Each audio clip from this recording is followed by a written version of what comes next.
Hello, powerful one. Welcome to this edition of Inner Growth Itosezwa Elimihe. We are discussing mind. In yesterday's video, we discussed the 4 dimensions of the human mind, and we identified them as the intellect, the ego, memory, and of course, identity. Now, let us go in. But before we delve into these 4 dimensions, let's just understand that we have the conscious and the subconscious mind. Conscious mind is the repository. It's where our desires, our wishes are loaded. All the good things we want in life, we plan them at that level of mind. The subconscious level of mind has to do with our programming. This is the repository, the bank, where all our programmings and the things that the programs connect with are loaded. At this level of mind, we don't think. Things just happen automatically. They call them autopilots. That is the subconscious mind. We have been told that the subconscious mind is huger. It's far more massive in operations and power than the conscious mind. Dr. Bruce Lipton has said that the conscious mind can be seen as a machine, a super machine operating at 40 beats per second. While you look at the subconscious mind as a machine that works on 40 million beats per second. This probably is why it is very difficult to keep track of our thoughts, to be able to know where our feelings are actually coming from, because the speed at which they happen is massive. And some have said it is nanoseconds, that thoughts moves at nanoseconds. That's the speed, because it is run by the subconscious mind. And if you understand what the subconscious mind does, you will be able to know. For instance, the regulation of our breathing, our hairs growing, nails growing, blood circulation, the mechanisms of our body. For instance, if I were to poke my finger in a hot furnace, the speed at which the finger comes out of that furnace is phenomenal, because there is a judgment that has been passed that that thing is danger. It is totally not acceptable to the standards of life. So the subconscious mind pulls us out. You're driving on the street and you just see in a flash a car is coming at you, or somebody's running across the road unannounced. The speed at which you cut your wheel out of the road is phenomenal. You don't even know it. You don't think it. It's in a flash. That's the subconscious mind at work. The subconscious mind does things that we are not aware of, but still we are the ones doing them, because they are part and parcel of our human system. Now, we are now going to see how the subconscious mind and the conscious mind function when we discuss the dimensions of the mind. Now, let's start with the obvious one, the intellect. Yesterday, I said in passing that the intellect is the part of the mind that is expansive. That it is the intellect that expands us. The intellect goes out, looks for new frontiers. All the ambitions that a human being has, they are coming from the intellect. The intellect is the one that studies. This is at the conscious level of thought. When the human mind is functioning at the beta and alpha modes, that is the intellect at work. You study, you read books, you learn, you try to solve some tasks. That is the intellect working. The intellect is about expansion. It's about new frontiers. It's about discoveries. The intellect is happy. It is at its best when it is learning, when it is solving problems. But you guess what? There's another counterpart of the mind, which is called the ego. The ego does not want to learn anything. Okay? The ego believes that it knows enough. Okay? It doesn't want to learn. It is okay where it is. It wants to maintain the status quo. But this is it. It is not because the ego is lazy. That is not why the ego functions that way. The ego is doing its best to prevent the human being from embarrassment, from risks, from failure. Because most of the times, when a human being sets a goal and does not meet it, it becomes morose, it becomes sad, it becomes despondent. And that is not what the mind wants you to be at. The mind's function is to ensure that you do not die. It's to ensure that you have the optimum life. It wants you to get the things that you want to get. So your interpretations are what the ego is working with. So if yesterday, for instance, you were learning something and you didn't do well at it, and you were disappointed, you were morose, you were sad, you were depressed because you didn't get it right, you know what happens? The ego understands that you do not like studying because that thing brought you disappointment. So what the ego will do is to prevent you from doing it next time. That's what it does. But the intellect wants to keep trying. The intellect is the one that wants to do it. He wants to keep pushing. Why is the intellect so expansive? Why is it so out for adventure? Why is it so adventurous? It is simple. Because the intellect is obviously the part of the mind that is closest to the human soul. Okay, so because it is closest to the human soul, it feeds directly from the consciousness that flows from the soul, and maybe from the intellect it is distributed to the other part of the body. Maybe it's just like this. If you were very close to the waterfall and the waterfall is hitting you directly, you know what that means. Okay, you get the blow, the force of that fall, and then before it gets to the person behind you, you have taken all the heat.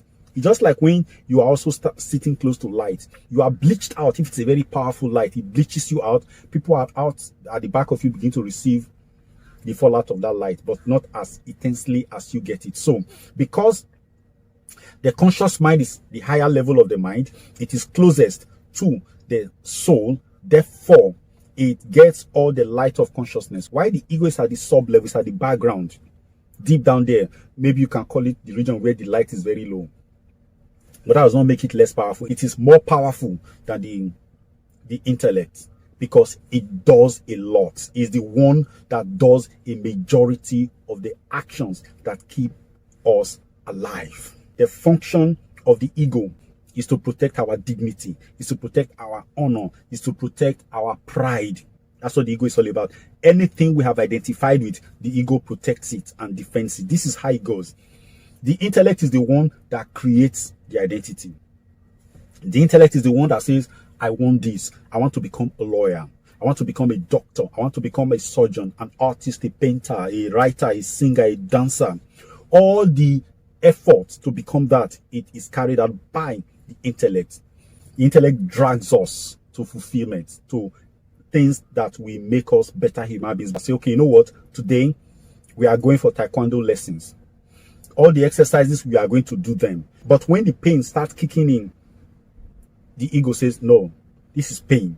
Pain is not good. We need pleasure. Okay, pull back. Anything you have focused on doing that is new, the subconscious say, the last time we tried that thing, it was crazy. We are not doing it. You want to meditate for it. The ego says, what are you trying to do?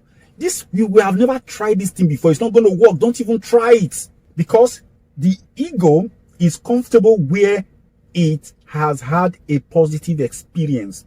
Where it has had a negative experience, it resists it vehemently. And where it has never had an experience at all, it fights against it. Doesn't want you to even go near there. But this is it. When you sit down to meditate, the ego says, no, we are not doing this. This is crazy. What are you doing? Just sitting down, doing nothing? You're wasting time. There are many things to do. It begins to throw suggestions at you what to do. You see? Why? Because it has a function to keep you alive, to keep you happy. So whatever brings you pain is not what the ego is interested in. But when you try the first time, you didn't listen to it, you say, hey guys, stop. Mr. Ego, I am in charge here. I want to do this. And you keep pushing at it.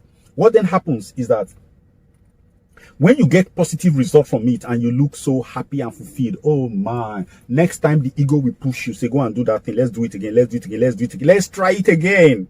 That is the ego for you. It's all about pleasure. It's all about what makes the human being survive. It's all about survivor.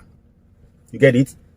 Now, a lot of people are living life at the level of survivor because they always listen to the ego. If you keep listening to the ego, you will never do anything in life. You will never progress. You just stay at the level you were born. But this is what happens when you do the ego well. That is, when I mean doing the ego well, it's not when you obey the ego. At the time, ego keeps pushing you, pulling you away from high octane activities, things that are novel, things that contain some element of pain, some element of surprises, some element of novelty, and you refuse to listen to the ego and you push at it and keep, I will do it. What happens is that when you get positive vibes, positive result from it, guess what? The ego loves it and takes it upon himself. He now begins to protect that thing. Anything that will stop you from doing those things, the ego will fight it. Now, in as much as the intellect is a good side that wants you to expand to become great and become better than you are right now, if you will enlist the services, this cooperation and support of the ego, you will go far. The ego is not easily carried along, trust me. The ego wants to stay with programs that have been loaded in you from pre-birth to when you were age 7. It doesn't want to go beyond those areas at all. So if you are coming with anything that is different, you will have to fight. You will have to enlist the power of the soul, because that is where you have to make it clear to the ego, say, I am the boss, you are not. This is one thing. The ego wants to be the boss, and this is the thing you need to also understand about the mind. Sometimes you expect that the intellect should fight the ego. There's no use. You know why? The intellect has all the logic in the world, all the calculations in the world to use against the ego. But the truth is that the ego does not listen to logic. Logic does not cut it for the ego. What cuts it for the ego is emotion and repetition. All the ego is interested in is this. Yes, you are the boss, I know. But you see, you have to convince me why I should do this thing. If you are a CEO, if you've ever been a CEO or a runner of a business, you will understand how accountants are in the company when it comes to spending money. Just begin to imagine the ego 50 times more difficult than your normal accountant in the office when it has to do with spending money. The ego is stubborn, and his stubbornness is about you. It's about protecting you. It's about saving you from embarrassment. So he stays there because he knows that when the pains come, guess who stays? It is the ego. The intellect is the conscious mind. It is not strong enough. It's not that rugged to take the hits that comes. So when pains come, when serious negativity hits the body, the intellect goes out the circuit, and the ego comes up with all its paraphernalia of office. It takes all the resources from memory. It takes all the resources from identity and takes a position that it considers very well suited to the problem, and then it solves the problem. Now, how it solves the problem is not your business, because right now you have programs within you that the ego will pick from to solve the problem. The role of the ego is survivor. Now, if you allow the ego to consistently drive you, you will find out that your desires are around things that survive you, that make you survive. What are these things? Food, shelter, drink, sex, all those basics. These are the things. You know what the base of a child is? When a baby is born, he gets attention, gets food, he gets praises, gets all kinds of things till the age of 7. These are the kind of programs that are loaded in ego.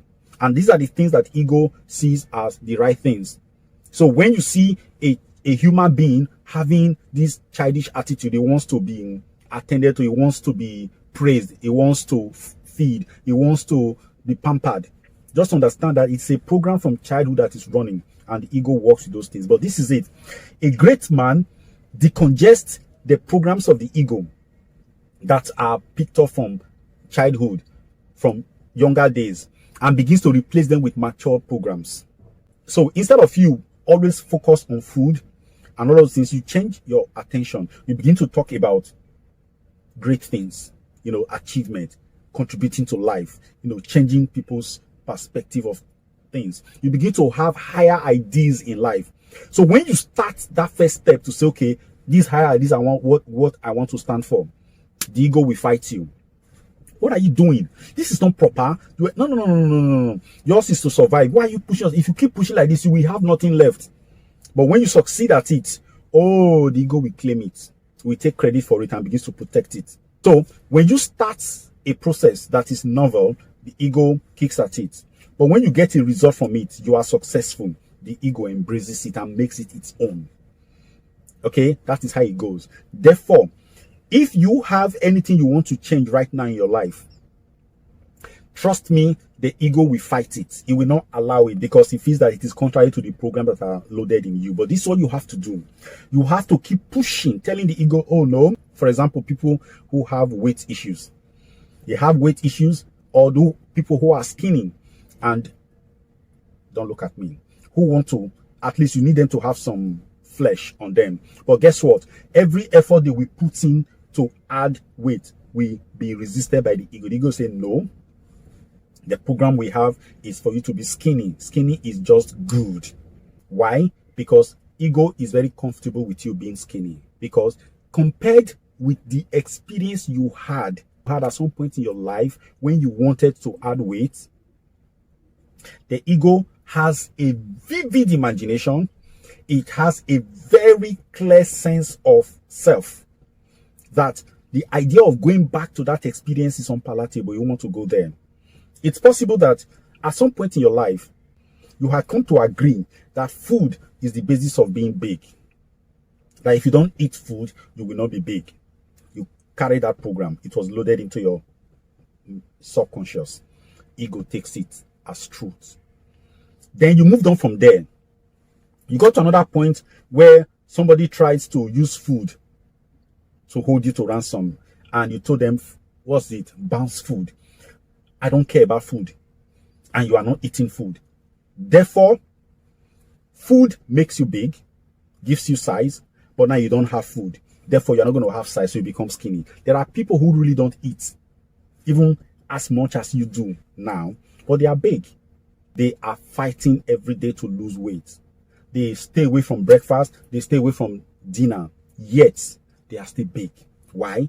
Because there is a program that states that no matter how little they eat, they add weight. It is a program. See, that's why they say, in our tradition, they say, be careful what you say before children. Because everything you say before a child who is age 0 to 7 is loaded into the child as a program. There's nothing that is going to change it except a conscious effort. In the mind, there is memory, and then there is identity. Now, whatever is in identity is data, but it does not store as memory. Okay? It does not store as memory, it stores as program. But whatever is in memory is just a memory. But the intellect and the ego always go to these places, to memory, to create information that becomes an identity.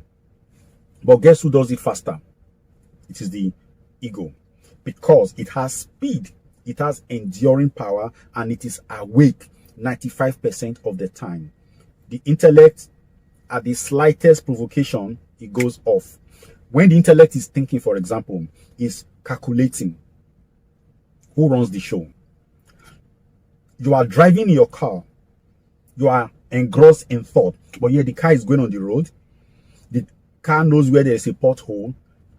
It maneuvers it. Suddenly somebody's running across the road.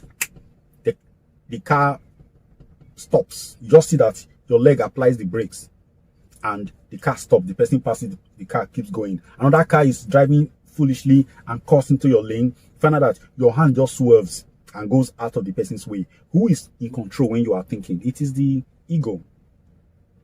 The ego's function is to keep you away from unsavory situations. If there is anything that puts into trouble, it is the intellect, but that is the one that is, driving the focus, looking for new ground, looking for new opportunities, looking for novelty. Now, in talking about the ego and the intellect, none of them is bad. Both of them are good. Okay? The only difference is that the intellect works closely with your soul. because it is closer to you. It is the intellect that you will tell and say, okay, you know what? I want to become a meditator. I want to become closer to God. I want to become whatever. That thought comes from the soul, and the intellect takes it and runs with it. But this is what happens. As long as the ego has not bought into it, because it can look through the memory banks and realize that we don't have any information that has been taken from the memory bank that has become an identity. Therefore, we don't identify with this thought. We don't identify with this new mission. It is a no. And when you now fight it, you say, no, it may not be there, but I want it to be there. I want it to be, you keep pushing. Let's have an example. You are used to waking up tired, beaten, in fact, knackered, and 8 o'clock is your usual time you wake up. And you realize that you need to be waking up now by 4 a.m. You want to be able to wake up by 4 a.m. so that you can do some meditation, do some affirmation, do some gratitude journal for at least 1 hour.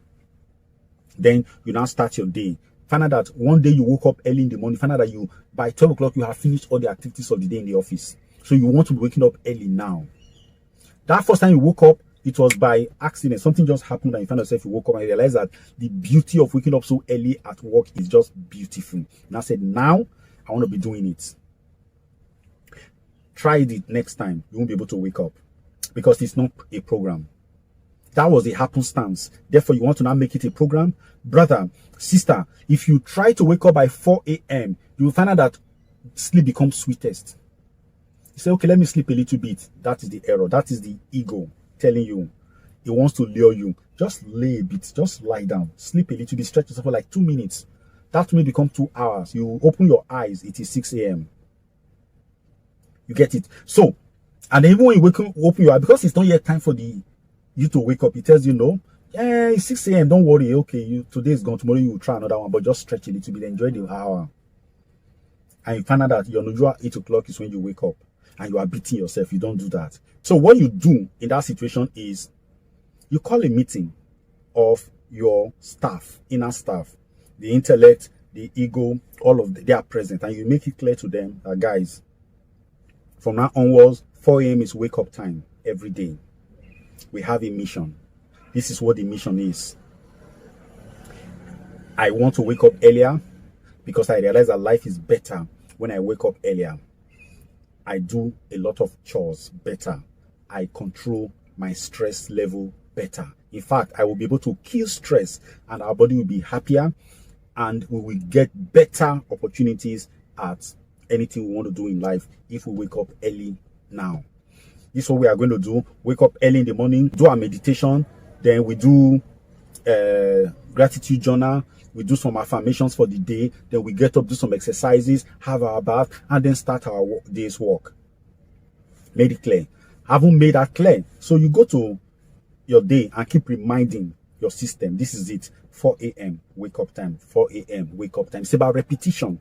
Just where children learn in school, this is the same way you will do this. So that is the only way to hammer the ego. Repetition. Keep pushing it in. And then you go to bed. This body is an ego property. Ego is what runs this body. This body is loyal to the ego, not to the intellect. In fact, this body is an enemy of the intellect, because if you allow the intellect, this body will not find peace of mind. It will go after whatever it wants to do. Okay, so it is the ego that defends this body. Therefore, if you want this body to flow along, you have to keep reminding the ego. And then when the morning comes, the ego will test you. When you want to wake up, it will put lethargy upon you. But this is what you do. In spite of your lethargy, zoom up, zap up your body, get up from the bed, go to the bathroom, wash your face. You might be drowsy. It doesn't matter. Your feet might be groggy. It doesn't matter. You must tell the ego that you are willing to take the heat. You see, most people, they are not able to use their willpower, because if they are tired, let me rest a little bit, you are falling into the hands of the ego. You must keep going. You notice that after the first 2-3 days, my friend, you'll be shocked that by 3:34 a.m. you are awake, wide awake. Sometimes it might take you 1 week. It might take you 2 weeks of consistently fighting and hitting yourself, pushing yourself. That's why they say to be a man, to be a human being is not a day's job. It is a continuous effort. You keep pushing. Why? Because you need to make it into a program, something that the ego supports. Once the ego has latched onto something, it is automatic. It will become a success. If you want to be a rich person, it is the same thing. You might go and read autobiography of rich people and see how they live their lives and all those things. It could be a ginger, but it is at the intellectual level. It's at the conscious level. But for it to come, those practices to come to the level of the ego, which is automaticity, my friend, you have to hammer it. Okay? You have to also enlist the support of the higher power. Now, in this level, you are beginning to say, through affirmations, that you are open to the habits that brings wealth. That every programming that resists the flow of money to your life, every sabotaging habit, every sabotaging thought, every sabotaging pattern of existence, you are open to it being removed from your life. That you welcome positive attitude, habit, friends, environment, thoughts, emotions that gender wealth. You keep your thoughts at this level. As you keep your thoughts on it day and night, I keep thinking about, I intend to be rich, I choose wealth, I choose prosperity, I'm open to possibilities around wealth, I'm open to possibilities around strength. You keep pushing on like that. If your mind every time is loaded with such thoughts, my friend, the ego will fall into place. You will just realize, okay, this guy is made up. It's not a wishy thing. It is a real thing. This guy wants to be wealthy. Therefore, let's make a program. You know what? In your memory, all the experiences of wealth are loaded there. Your ancestral, if it is not in your immediate family, it is possible that it is in your extended family. If it's not in your extended family, it is possible that it's in your community. If it's not in your community, it is possible that it's in your race. The ego will look for it. See, wherever that thing that will make you wealthy, that mindset, that power, that thing, whatever it is, the information, the program will exist somewhere. It will look for it. All you need to do is to make up your mind that this is how you want it to be. This is what you want right now. The ego will hunt for it from your memory bank. And once it takes from the memory bank, it will bring it and convert into a program loaded into identity. At the level of identity, once something has become an identity, when a thought, when a wish has become an identity, my friend, it works with automaticity. You realize that you begin to exude the wealthy vibe. Somebody looks at you and say, come on. I had people that I made my pathfinder in business. If they brought any business, I gave them certain agreed percentage of the gross income. This guy recommended me to a company. They called me for a meeting. We went there, we talked. When we were now discussing payment plan, I told them I would take 70% up front. And then when I finish the job, you'll pay me 30%. He said, okay. So we paid all the paper. The head of the company finance department said, Oga, we don't even know this guy. He just came, he was recommended, he came. We don't even know where his office is. And we're just giving you this money. What if he runs away with it? Then the CEO looked at the man. He said, look at this guy very well. Does he look like somebody that can run away with 20 million? And by the way, have you also looked at his card? His office is on Allen. This guy is rich.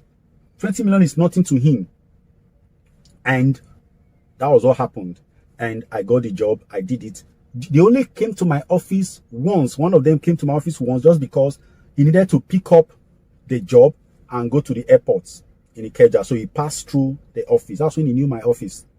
It's not about whether somebody is fat, because if the person is fat, it's okay, he looks big. They say, he will chop our money because he's big.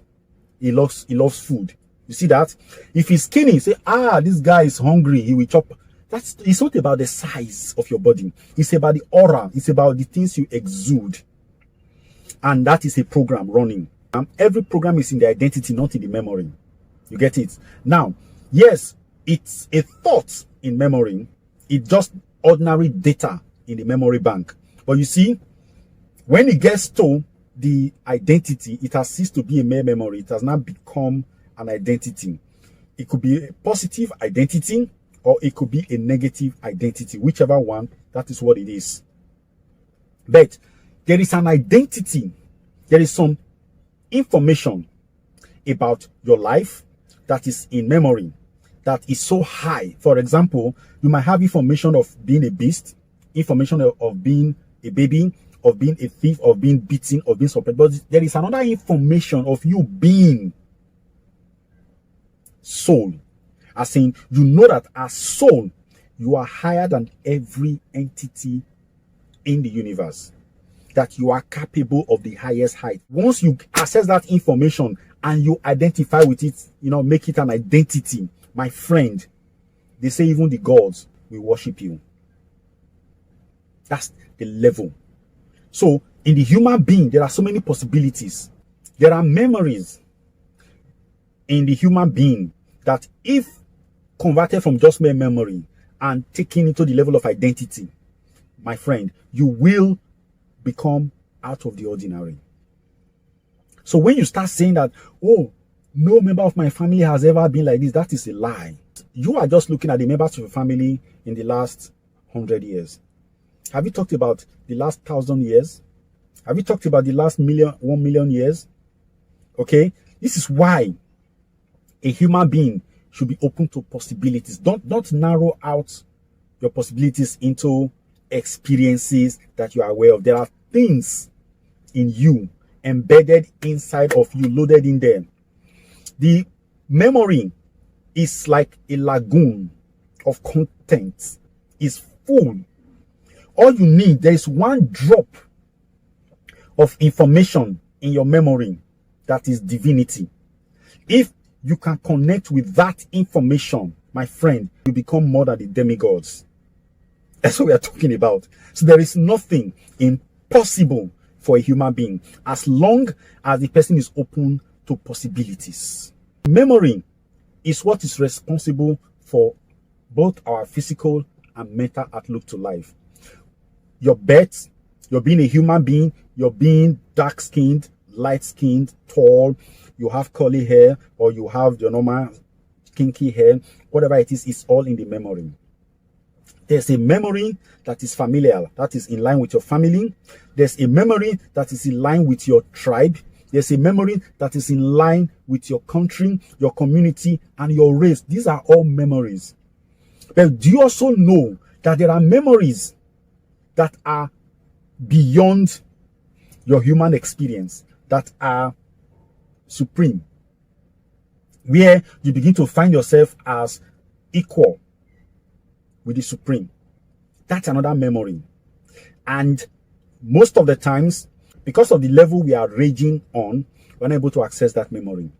But that memory is possible. And how can you access memory really? How do you pull memory? That the vital memories that will match with your ideal goal into reality. It is by hungering for them.